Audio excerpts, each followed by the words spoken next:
अस्सलाम वालेकुम एवरीवन। अच्छा, आज की हमारी एक्सरसाइज है 2.1। क्वेश्चन नंबर उसका 3, हमने क्वेश्चन 2 तक कर लिया था। वही सारा प्रोसेस है जैसे हमने पीछे डिस्क्रिमिनेंट फाइंड आउट किया था। इस क्वेश्चन में आपको गिवन है कि ये एक्सप्रेशन है और ये आपके पास परफेक्ट स्केयर है।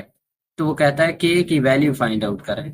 अब आपकी बुक में पीछे हमने नेचर ऑफ रूट्स में पढ़ा है कि अगर कोई इक्वेशन परफेक्ट स्केयर और उसका जो डिस्क्रिमिनेंट है वो ग्रेटर देन जीरो होगा हमारे पास, तो वो कंडीशन थी। लेकिन इसमें देखें हमने जो यूटिलाइज किया है कि अगर एक एक्सप्रेशन आपके पास परफेक्ट स्केयर होती है, उसकी एग्जांपल भी मैंने इधर लिख दी है, तो उसके रूट्स इक्वल होते हैं। देखें इसके रूट्स इक्वल है, x is equal to minus two, x is equal to minus two. कोई भी एक्सप्रेशन जब परफेक्ट स्केयर होती है, एक्सप्रेशन की बात कर रहा हूँ, वो उधर डिफरेंट लिखा हुआ है नेचर ऑफ रूट्स में, तो आपके पास उसके रूट्स इक्वल आते हैं। अब जब रूट्स इक्वल होंगे तो अब आप वो नेचर ऑफ रूट्स वाली करेक्टरिस्टिक्स जो कल हमने पढ़ी थी वो देखेंगे। तो उसमें रूट्स तब इक्वल होते हैं जब discriminant is equal to zero होगा। आपका डिस्क्रिमिनेंट कितना होना चाहिए? जीरो, तब रूट्स इक्वल होंगे। अब चूंकि परफेक्ट स्क्वायर है तो हम कंडीशन यही लगाएंगे कि इसके रूट्स इक्वल है। रूट्स इक्वल है तो मतलब डिस्क्रिमिनेंट जीरो है, हम के की वैल्यू निकाल देंगे। बाकी प्रोसेस सारा वही सेम है। डिस्क्रिमिनेंट का कल फार्मूला पढ़ा था, बी स्क्र माइनस फोर ए सी। यहाँ से बी स्क्र माइनस फोर ए सी सारा हमने एक्सप्रेशन लिखा है, A किस चीज के इक्वल है, बी किस चीज के इक्वल है, सी किस चीज के इक्वल है। तो डिस्क्रिमिनेंट का फार्मूला लगाने के बाद इसे सॉल्व आउट किया है और ये हमारे पास आ गई इक्वेशन।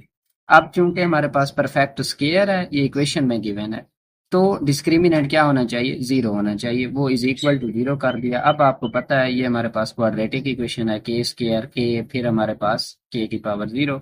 तो मैंने इसे मल्टीप्लाई किया बोथ साइड पे ताकि ए एक्स स्केयर हमारे पास पॉजिटिव होना चाहिए, ये बना है। और इसके पेयर हमारे पास बनाने थे हमने, तो 12 और 4 के हिसाब से पेयर हमारे पास बनाया 48। 48 में हमें चाहिए था -8, तो हमने किया 12 4 ज़ा 48। उसी रिस्पेक्टिव हमारे पास पेयर बने हैं। इसमें कॉमन लिया है 12 के, यहाँ से के माइनस वन प्लस 4 कॉमन लिया है, k minus one is equal to zero. अब हमारे पास दो पोर्शन बने हैं, के माइनस वन दोनों में से कॉमन, और फिर हमारे पास 12 k plus 4 is equal to zero. तो दो पॉसिबिलिटीज हैं, या k minus one is equal to zero है, या 12 k plus 4 is equal to zero. तो यहाँ से k is equal to one, यहाँ से आपको पता है प्लस फोर उधर जाके माइनस फोर हो जाएगा, 12 उधर जाके डिवाइड हो जाएगा, -4/12 -1/3 आ जाएगा। तो ये हमारा था क्वेश्चन नंबर 3। क्वेश्चन नंबर 4 है, बिल्कुल वही पैटर्न है सारा डिस्क्रिमिनेंट फाइंड आउट करने वाला। उसमें उसने खुद ही कह दिया कि रूट्स इक्वल हैं। अब कल जो करेक्टरिस्टिक्स चार पढ़ी थी, आपको कहा था वो अच्छे तरीके से देख लेना है, उसी से सारे क्वेश्चन होते हैं। अब ये लॉन्ग क्वेश्चन में आते हैं एग्जाम में। तो ये हमें क्वेश्चन गिवन है, टू के इधर माइनस था हमारे पास, टू के minus one x square plus three के x plus three is equal to zero. तो मैंने लिखा है इसमें ए हमारे पास क्या है, आपको पता है एक्स स्क्र के साथ जो होता है, एक्स के साथ जो होता है बी होता है। बाकी हमारे पास सी, डिस्क्रिमिनेंट का फार्मूला लगाया है, बी स्क्र माइनस फोर ए सी, और डिस्क्रिमिनेंट फाइंड आउट किया है, ये हमारे पास डिस्क्रिमिनेंट आया है। तो अब ये हमें क्वेश्चन में गिवन है कि रूट्स इक्वल हैं। अब जब इक्वल रूट्स हैं तो डिस्क्रिमिनेंट क्या होना चाहिए? जीरो होना चाहिए। तो वही मैंने डिस्क्रिमिनेंट को इज इक्वल टू जीरो कर दिया है, इक्वल टू जीरो कर दिया। अब आपको पता है 12 9 जा, इसके पेयर बनाना थोड़ा सा डिफिकल्ट था। पूरे में थ्री कॉमन आ रहा था, मैंने थ्री कॉमन ले लिया, तो ये हमारे पास वैल्यू बची इज इक्वल टू जीरो। अब ये थ्री उधर जाके डिवाइड हो जाएगा जीरो के साथ, कोई फर्क भी नहीं पड़ेगा। ये हमारे पास अब मजीद सिंप्लीफाई थोड़ा सा हो गई है, इज इक्वल टू जीरो। तो अब फोर थ्री ज़ा 12। अब देखें पेयर बनाना आसान है, तो फोर टू ज़ा हमारे पास, सिक्स टू ज़ा हमारे पास 12 होता है। तो हमें चाहिए था 8, तो यही हमारे पास पेयर बनेगा, फोर थ्री ज़ा 12 और सिक्स टू ज़ा 12।